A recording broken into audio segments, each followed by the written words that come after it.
The palace of Varethos Prime shuddered as another explosion rocked its crystalline foundations. Anna pressed herself against the ornate wall, her heart hammering in her chest as she watched the Varethi royal guards sprint past her in a blur of iridescent armor. Their 6 legs carried them with incredible speed, their compound eyes wide with unmistakable terror. She had been working as a human liaison officer for only 3 months when the Krath insurgents breached the outer defenses. The Varethi, a proud species that had colonized 17 star systems, were now abandoning their queen. "Anna," Jackson's voice crackled through her comm unit. "Get to the evacuation shuttles. The entire sector is compromised." "Where's Queen Silvereth?" Anna demanded, already moving against the tide of fleeing guards. "Anna, no." Jackson's protest was cut short by static. She found the queen in the throne chamber, her elongated form trembling on the ceremonial platform. The massive doors had been sealed, but Anna could hear the Krath cutting through with plasma torches. The queen's translucent skin pulsed with bioluminescent patterns. Fear Anna had learned to recognize. "Your Majesty?" Anna approached slowly, her standard-issue sidearm feeling woefully inadequate. "We need to move." Queen Silvereth's 3 eyes focused on the small human before her. "They have abandoned me," she spoke in perfect standard, her voice like wind chimes. "Even my own guards." "Why have you returned, human Anna?" "Because someone should stay," Anna replied simply. She moved to the door controls, manually overriding the lock. "And because you don't deserve to die alone." The queen's bioluminescence shifted to a pattern Anna had never seen before, something between gratitude and disbelief. "Your species is so young, so fragile. Why would you risk—" The doors exploded inward. 3 Krath warriors burst through, their segmented bodies bristling with weapons. They were shock troops, the kind that killed first and never bothered with questions. Their targeting sensors locked onto the queen instantly. Anna stepped between them. "Move, human!" the lead Krath hissed, its mandibles clicking. "This is not your fight." "Actually," Anna said, raising her weapon, "it really is." She fired. Her first shot was true, catching the lead Krath in its primary optic cluster. The creature shrieked and reeled backward. The other 2 opened fire, but Anna was already moving, using the throne's platform for cover.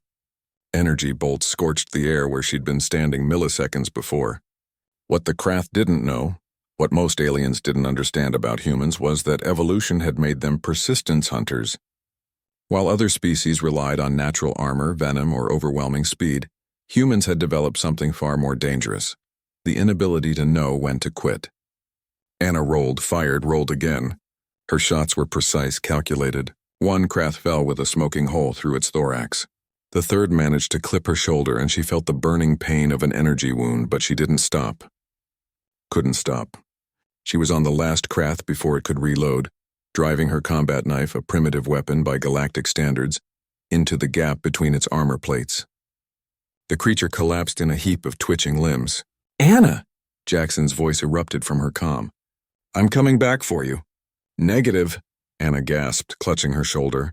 "Get the civilians out. I've got the queen. Are you insane? There's a whole battalion heading your way. Then I guess I need to be creative." She turned to Queen Silvereth, who stared at the dead Krath with something approaching awe. "Your Majesty, I don't suppose this palace has any old-fashioned security measures." The queen's bioluminescence shifted to a pattern that might have been a smile. "Follow me, human Anna. Perhaps your species' legendary stubbornness will serve us both." They moved through hidden passages that the queen's ancestors had built millennia ago, passages that even the Krath didn't know existed. Anna's shoulder screamed with every movement, but she kept pace. The queen led her to an ancient armory filled with weapons that predated the Varethi's entrance into the galactic community. "My people were warriors once," Silvereth explained, her voice tinged with something like shame. "Before we became civilized, before we learned that running was often wiser than fighting."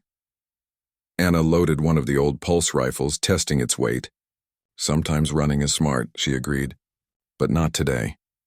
They set up a defensive position at a choke point where the hidden passages met the main corridor. When the Krath battalion arrived, they found not a helpless queen, but a human and a monarch who remembered what her ancestors had been. The battle was brief but brutal. Anna's tactics were simple: force the enemy into the narrow passage where their numbers meant nothing. Every time she fell back, she triggered another of the palace's ancient defenses, Neural disruptors, gravity wells, even old-fashioned pit traps. The Krath had never fought humans before.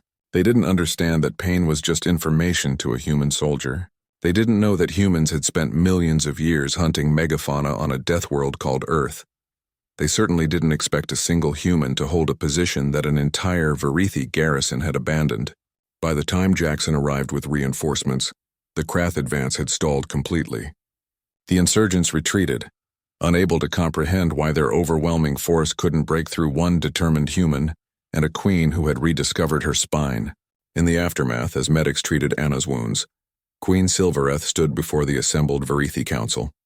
Her bioluminescence blazed with a pattern of such intensity that it hurt to look at directly.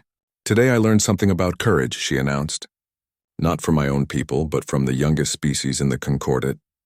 The humans have a saying, 'No man left behind.' Human Anna could have fled. She should have fled. Instead, she stayed. She fought, she bled, not for glory or profit, but because it was right." She turned to Anna, who was trying very hard not to pass out from the pain medication.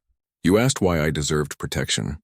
Perhaps the better question is, what have we become that we needed a human to remind us?"